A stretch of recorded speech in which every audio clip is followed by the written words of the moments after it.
Minasyaitonirrajim. Bismillahirrahmanirrahim.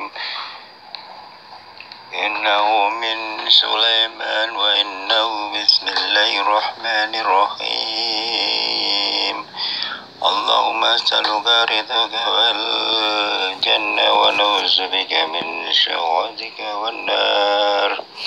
A'udzu billahi minasyaitonir rajim. Bismillahirrahmanirrahim.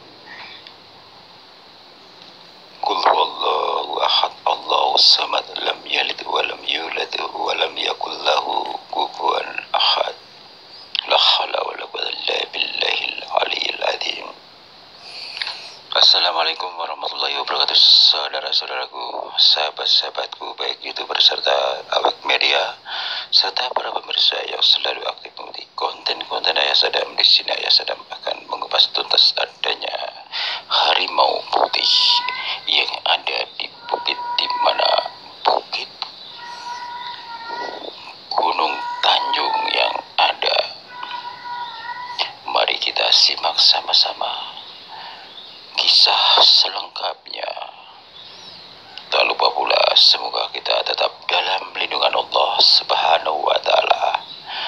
Doaku selalu menyertai sahabat-sahabatku, sahabat YouTuber serta awak media serta para pemirsa yang selalu silaturahim. Semoga dengan silaturahim akan membawa barokah rezeki yang banyak. Apa yang dicita-citakan terwujud.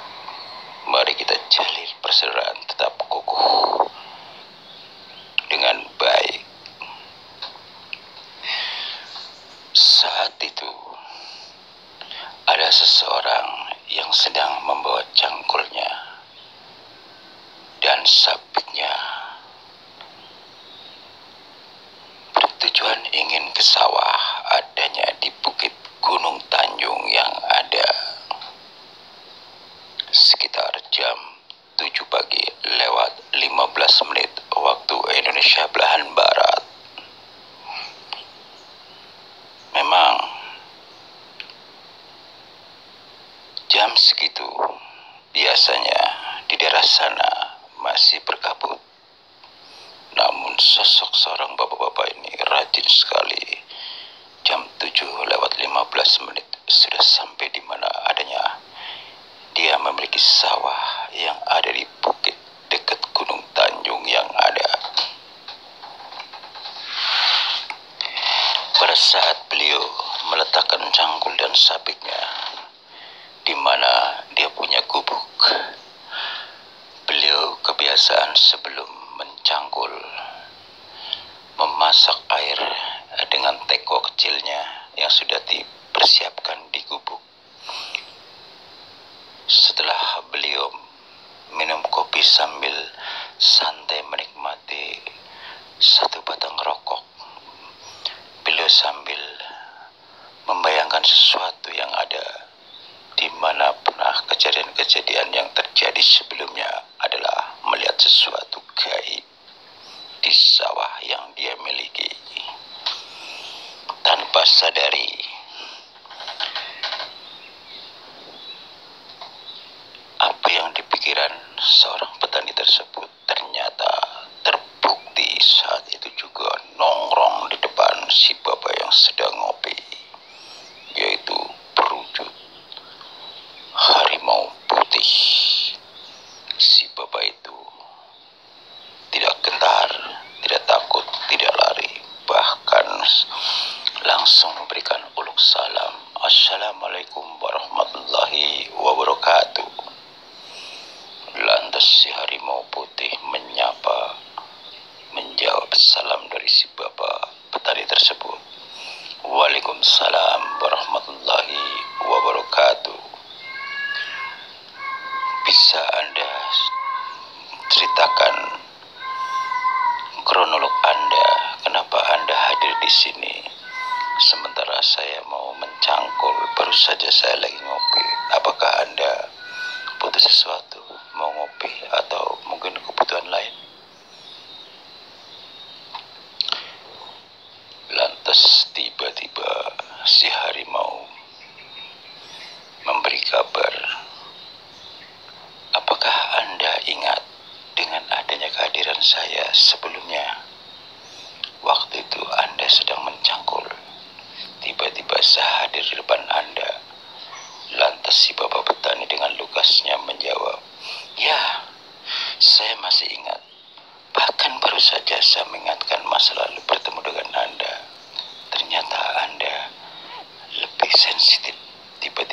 hadir depan saya. Ada yang bisa saya bantu, kata seorang petani mengatakan demikian. Sebetulnya, saya akan memberikan sesuatu amalan buat Anda.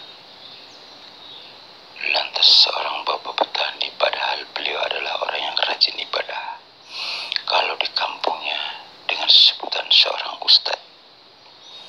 Namun pada saat itu berhadapan dengan satu makhluk harimau putih, beliau menyesuaikan diri sebagai seorang petani dengan berpakaian sesuai dengan karakter seorang petani yang ada. Lantas si harimau tersebut, apakah Anda bersedia? Saya akan menurunkan ilmu buat Anda. Sebelum si petani itu menyetujui adanya satu makhluk harimau putih akan menurunkan ilmunya, katakanlah menghadiahkan ilmunya kepada si petani itu. Si petani itu mengatakan,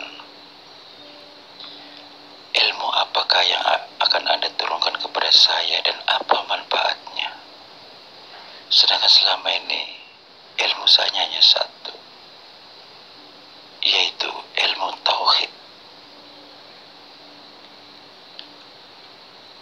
Itu wujud syukur kepada Allah. Hanya Allah yang esa, yang menciptakan segala isi bumi ini. Lantas si harimau putih menjawab dengan lugas, betul, kata bapak petani. Memang Allah lah yang esa, yang menciptakan segala seisinya bumi ini. Lantas seorang petani mengatakan, apakah Anda satu akidah dengan saya? Dengan lugasnya si harimau putih mengatakan, ya, betul. Lantas petani memberikan pertanyaan, bisakah Anda wujudkan diri Anda yang sebenarnya? Tiba-tiba si harimau putih berubah menjadi seorang kakek-kakek berpakaian serba putih. Lantas seorang petani mengatakan, terima kasih. Apakah betul ini wujud asli Anda? Mohon maaf kalau saya kurang sopan, kata seorang petani mengatakan demikian. Betul, inilah asli saya. Saya sudah 300 tahun. Usia saya sudah melebihi dari batas usia kategori usia manusia yang tertua. Lantas seorang petani bertanya kembali, boleh diceritakan, saya panggil sesepuh ya, kata seorang petani mengatakan demikian. Sesepuh, bisakah diceritakan kronologinya seperti apa? Sesepuh dari mana? Kenapa sesepuh bisa menjelma jadi harimau putih? Lantas sesepuh yang tadinya berubah wujud harimau putih menjelaskan dengan lugas kepada seorang petani bahwasannya dulu sebelum saya bertemu dengan Anda sebelumnya, saya sudah mengatakan satu kalimat, Anda orang yang rajin beribadah, Anda rajin bertani, Anda orang paling sabar. Nah, saat inilah pertemuan yang kedua kali saya mengijazahkan ilmu untuk Anda. Kalau saya bicara saya dari mana asal-usulnya, barangkali saya sudah tidak punya keluarga lagi karena usia saya sudah 300 tahun. Saya sudah meninggal. Lantas seorang petani sempat kaget dikejutkan dengan adanya suara kata-kata meninggal. Lantas bertanya kembali seorang petani, "Mohon maaf sesepuh, saya jadi tidak mengerti. Anda tadi katakan usia 300 tahun. Wujudnya harimau putih bisa berubah menjadi manusia. Tadi katakan katanya sudah nggak punya keluarga. Anda sudah meninggal 300 tahun yang lalu. Ini gimana ceritanya? Saya nggak paham betul," kata seorang petani mengatakan demikian.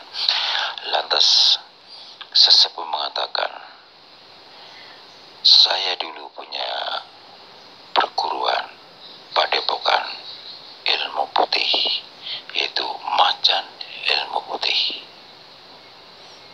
Makanya ada sebutan yaitu perguruan macan putih," kata si sesepuh mengatakan demikian. Lantas saat itu memang anak buah saya banyak di pesantren. Kalau orang dulu bilang kan dikenal padepokan, tidak ada kata pesantren tapi padepokan. Sebetulnya bedanya hanya kalimatnya saja. Di situ juga anak buah saya kegiatannya mengaji, terus saya ajarkan cara mandiri bertani. Ya nanti hasilnya buat mereka juga, karena saya tidak pernah memungut biaya 1 sen pun. Dari situlah mereka bekerja untuk mereka juga. Mereka rajin ibadah, mengaji, sama seperti Anda. Makanya Anda katakan bahwa saya apakah satu akidah? Betul adanya. Tuhan kami adalah Allah yang Esa, Allah Maha Besar, kata sesepuh mengatakan demikian.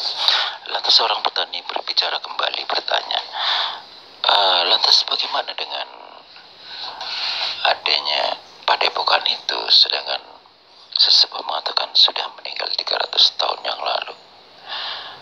Lantas sesepuh melanjutkan keterangannya bahwasanya sekian banyak murid-murid yang ada, menurut saya tidak ada yang tepat yang saya pilih untuk menjadikan pengganti saya, untuk saya turunkan ilmunya. Makanya saya selalu gentayangan kemana-mana mencari hamba Allah yang tepat, yang ahli ibadah dan sabar. Andalah yang tepat, kata seorang sesepuh mengatakan demikian. Singkat kata, saudara-saudara, setelah 1 bulan ke depan, seorang bapak petani yang di kampungnya dikenal seorang ustadz yang biasa suka ceramah, tiba-tiba dikenal oleh masyarakat. Satu demi satu masyarakat mengetahui kelebihan-kelebihan seorang petani yang dapat julukan seorang ustadz, karena saat itu di kampungnya terjadi tragedi, banyak meninggalnya orang-orang yang ada di penduduk itu dengan penyakit yang aneh, sehingga seorang ustadz turun tangan menangani setiap orang-orang yang terkena penyakit aneh. Ada yang kulitnya melepuh, ada yang bintik-bintik, rasa gatal dan panas. Semuanya penyakit-penyakit itu aneh. Saat itu belum ada dokter, hanya orang-orang yang memiliki, katakanlah kalau zaman dulu banyak orang yang memahami tentang masalah alternatif dengan herbal-herbalnya secara tradisional, kata sesepuh mengatakan demikian. Namun mereka tidak punya dasar dalam arti kata silsilah doa. Hanya dengan apa adanya membuat herbal-herbal, masih tetap kurang. Mereka berduyun-duyun berobat dengan orang yang ahli herbal. Setelah mereka berobat tak kunjung sembuh. Pada saat saya turun tangan ke salah satu warga, hitungan menit, alhasil alhamdulillah diijabah, orang tersebut sembuh. Nah, dari situlah bukan saja daerah sendiri, sampai ke kampung tetangga dengan penyakit yang aneh yang sama. Mereka berduyun-duyun dari mulut ke mulut datang ke rumah saya hingga saya sampai hampir kewalahan. Padahal saya kasih waktu dari pagi sampai sore, sampai malam pun orang datang. Sampai-sampai saya kurang istirahat saat itu. Lantas si seorang petani yang dapat julukan Ustadz pada saat itu berdoa dan mendoakan almarhum sesepuh yang berubah macan putih. Pada saat mendoakan macan putih, beliau hadir.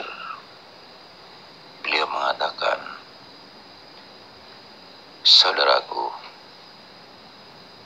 saya merasa bahagia. Kaulah tepat sekali. Makanya saya berani menurunkan ilmu untuk Anda. Sekalipun saya tidak tahu kegiatan Anda, sekalipun saya selalu tidak muncul hanya satu saat saja, tapi saya mengetahui segalanya, semua kegiatan Anda. Kenapa saya bilang merasa bersyukur? Semua warga-warga setempat yang memiliki penyakit aneh, baru satu orang diobatin sembuh, sehingga Anda dikenal dari seluruh penjuru hingga sampai ke kampung-kampung tetangga yang ada. Disitulah letak Anda yang memang harus memperhatikan masyarakat yang benar-benar membutuhkan. Bukan untuk kesombongan, buat untuk bisnis, bukan itu. Tapi niat ikhlas lillahi ta'ala, menolong sesama. Terima kasih guru. Alhamdulillah, alhasil apa ilmu yang diterapkan, yang diturunkan oleh guru, alhamdulillah sudah saya amalkan untuk semua orang yang membutuhkan, terutama yang hal-hal penyakit aneh. Lantas kembali lagi, seorang sesepuh berkata satu kalimat, "Ingatlah kepada Allah, harus mensyukuri nikmatnya, bahwasanya pada saatnya nanti kita akan dipanggil Allah, hanya tinggal menunggu gilirannya. Itu sebagai rahasia Allah. Yang terpenting, seandainya Anda bisa membagi waktu, bukalah pengajian agar orang-orang yang tidak mampu dapat bisa mengaji di tempat Anda. Seperti kayak dulu saya punya padepokan. Orang-orang kecil, orang-orang yang tidak mampu, kamu rangkul supaya mereka menjadi anak-anak yang berguna untuk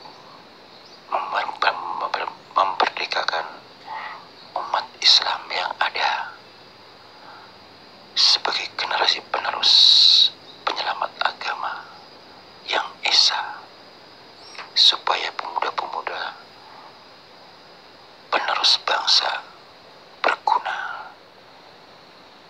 Lantas seorang ustadz sebagai sebutan muridnya, sesepuh yang telah diwariskan ilmunya, mengatakan, "Sebelumnya saya juga mengucapkan terima kasih banget Pak Sesepuh. Alhasil alhamdulillah apa-apa yang diberikan, amalan-amalannya, ilmu yang diturunkan, alhamdulillah, mudah-mudahan hingga sampai akhir hayatku semoga dapat bermanfaat. Pahala akan selalu mengalir, bukan untuk saya saja, tapi insya Allah kepada sesepuh. Insya Allah saya akan mengamalkan ilmu-ilmunya, ilmu tauhid kepada anak didik saya nanti, sehingga tidak akan pernah hilang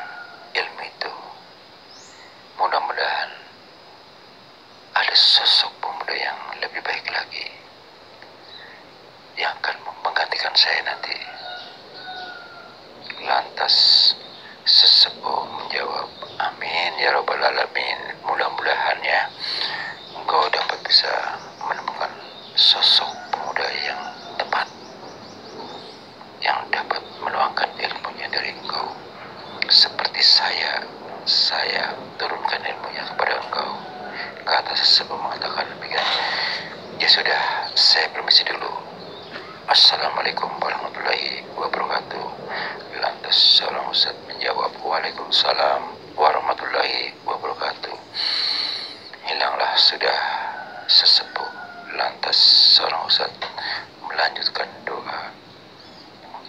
Setelah pagi harinya, tiba-tiba tamu sudah hadir banyak sekali ngantri untuk berobat dengan penyakit-penyakit yang aneh.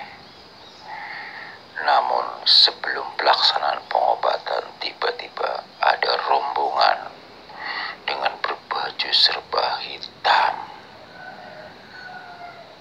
Lantas seorang ustadz bergumam, siapa mereka yang hadir kemari? Ada tujuan apa ya? Tiba-tiba di telinganya terdengar oleh sesepuh, muridku, hati-hati dengan rombongan mereka. Dialah biang kerok yang meracuni warga-warga yang punya penyakit aneh. Jagalah, ingatlah, amalkanlah. Kata sesepuh mengatakan demikian dalam suara di telinganya seorang ustadz. Demikian. Lantas tiba-tiba rombongan sampai di depan pintu. Kebetulan seorang ustadz sudah ada duduk di kursi di mana ada di depan teras. Tanpa uluk salam, rombongan hitam-hitam berbaju hitam-hitam mengatakan, "Hei, siapa yang namanya ustadz di sini yang dikenal? Saya kepingin ketemu salah satu pendekar, katakanlah ya, memang merupakan seperti pendekar hitam-hitam. Dia lepas dari dilengkapi dengan golok yang ada di pinggangnya, sambil mengacung-acungkan golok berkata, siapa yang jadi ustadz di sini yang dikenal mengobati orang-orang yang punya penyakit aneh?" Padahal sudah banyak tamu yang menunggu ustadz untuk mengobati. Mereka menyaksikan rame-rame. Bahkan ada salah satu pengunjung yang mengantarkan orang yang sakit hampir mau ikut campur tangan karena melihat kondisi tamu yang baru datang rombongan itu tidak sopan. Lantas ditahan oleh ustadz. Sudah pak, tenang saja pak, saya akan tangani. Kata si ustadz mengatakan demikian. Assalamualaikum warahmatullahi wabarakatuh, kata ustadz kepada rombongan tamu yang tak diundang, yang merupakan serba hitam, yang tujuannya tidak baik. Lantas sampai 3 kali salam, rombongan itu tidak menjawab. Bahkan salah satu rombongan itu berkata, "Jangan basa-basi pak, tadi ini bos saya tuh yang bicara. Siapa yang menjadi ustadz dikenal mengobati orang penyakit aneh?" Mohon maaf bapak-bapak, saya baru kali ini mengenal kalian. Kalian dari mana? Tujuannya mau apa? Bukankah kita sama-sama manusia? Sopan santun, etika perlu dipakai. Jangankan salam, malah Anda datang mencak-mencak seolah-olah punya masalah dengan seseorang. Sedangkan saya sendiri baru kenal kalian semua yang ada di sini. Lantas bosnya preman tersebut, katakanlah pendekar, mengatakan, "Saya tidak terima karena dengan adanya Anda, mereka yang pada sakit aneh semuanya dari sembuh." Dengan senyumnya si ustadz mengatakan, "Apa maksud Anda?" "Ya, betul. Tadi saya katakan, Anda lah yang mengobati orang-orang yang penyakit aneh. Betulkah? Kata si ketua pendekar mengatakan demikian. Lantas dengan lugasnya si Ustadz menjelaskan, begini Pak, kalau saya niat ikhlas karena Allah, bukan saya menyembuhkan manusia, saya manusia biasa. Tapi Allah yang Esa yang menyembuhkan mereka. Saya yang perantara. Saya manusia biasa, tidak bisa apa-apa. Seorang ustadz merendah sedikit.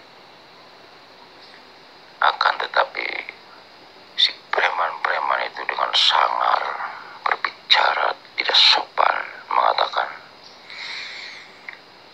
saya tidak terima, saya sakit hati karena adanya Anda, orang-orang yang sakit jadi sembuh. Lantas seorang ustadz tidak basa-basi karena mengingat keadaannya semakin tidak sopan dengan ustadz.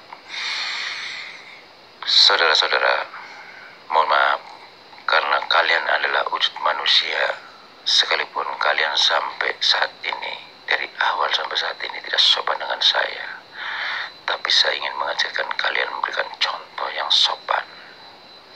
Saya anggap kalian adalah saudara, sekalipun mungkin niatnya beda,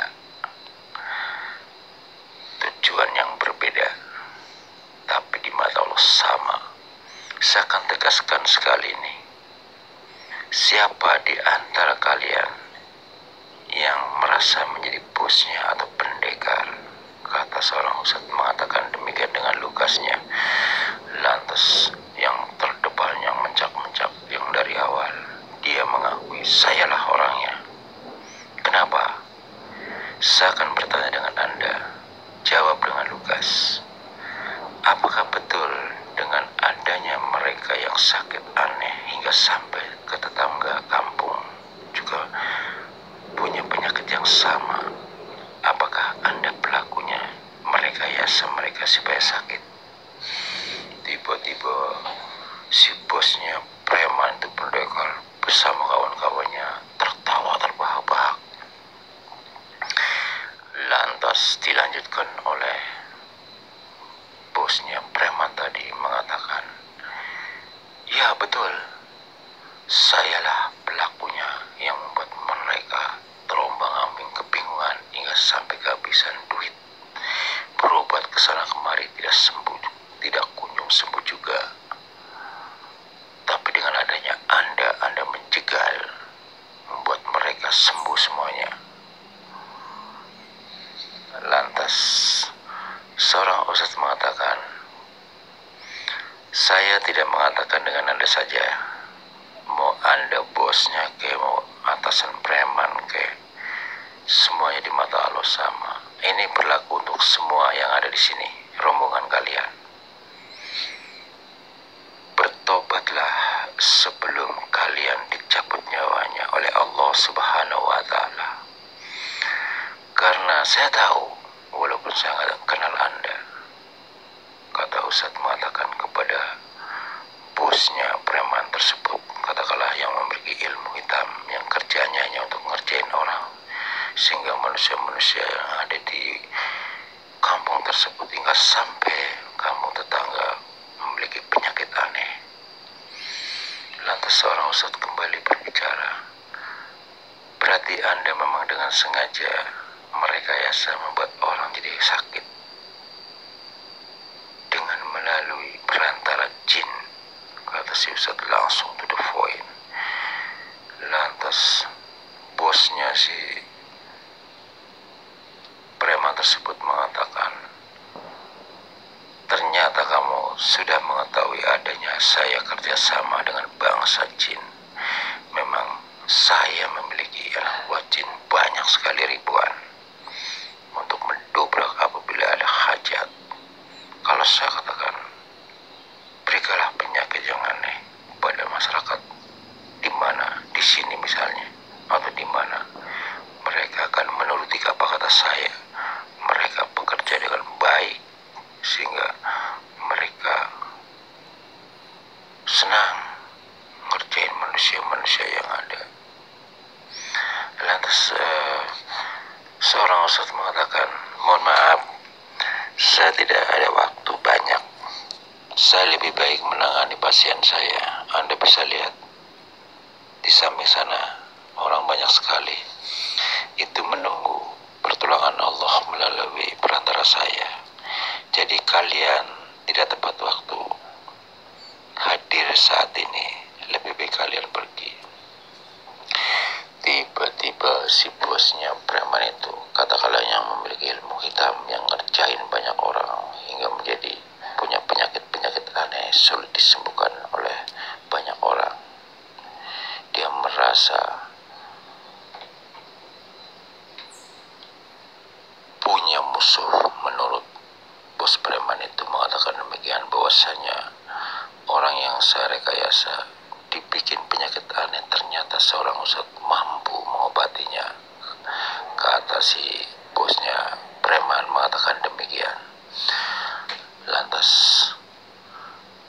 seorang ustadz dengan lugasnya berkata kembali untuk mengakhiri pembicaraan karena sudah cukup lama pasien sudah menunggu. Mohon maaf, saat ini juga kalian kembali ke tempat kalian. Saya tidak ada waktu, sudah cukup lama saya bicara dengan kalian. Tidak ada ujung pangkalnya, tidak akan pernah selesai kalau kalian tidak mau bertobat kepada Allah Subhanahu wa Ta'ala. Karena tujuan kalian hanya untuk sesaat, duniawi semata. Yang penting bahagia, yang penting senang, yang penting puas. Akan tetapi Anda tidak introspeksi diri. Siapa yang menghidupkan Anda? Siapa yang menghidupkan kalian semuanya? Siapa yang memberikan kesehatan? Siapa memberikan makan? Hanya Allah yang Esa. Mestinya mensyukuri nikmat itu. Tapi malah kalian bikin masalah. Bahkan orang-orang yang tidak bermasalah dibikin penyakit yang aneh-aneh. Itu perlu ditumpaskan. Islam hanya satu tujuannya, menumpas kezaliman termasuk kalian. Kata si Ustadz dengan lugas mengatakan demikian. Lantas salah satu bosnya preman yang memiliki ilmu hitam mengatakan, Ustadz, biasanya orang yang seperti ini tujuannya berarti menantang saya. Anda meremehkan saya, Anda meremehkan kemampuan saya. Ayo kita uji ilmu.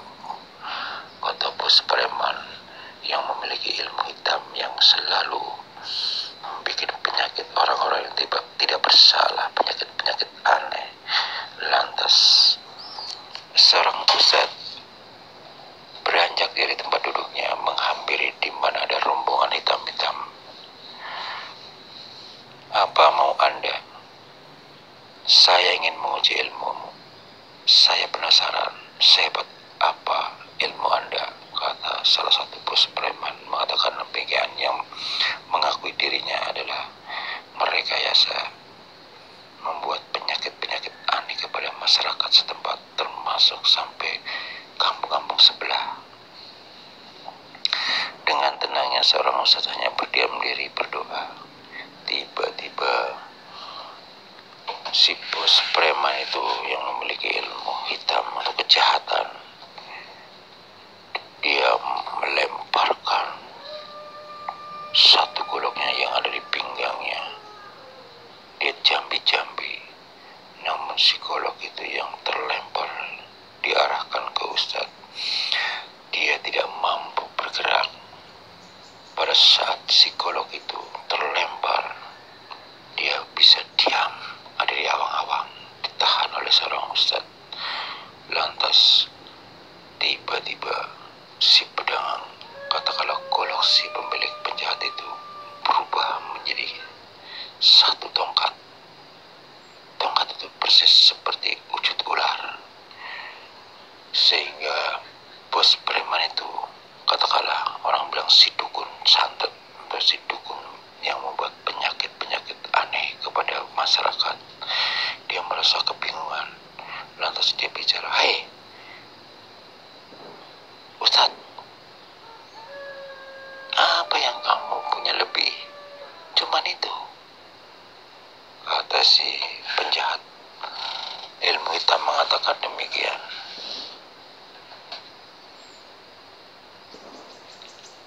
Anda perhatikan, yang Anda miliki golok itu tidak mampu menyerang ke saya, bahkan diam saja di awang-awang.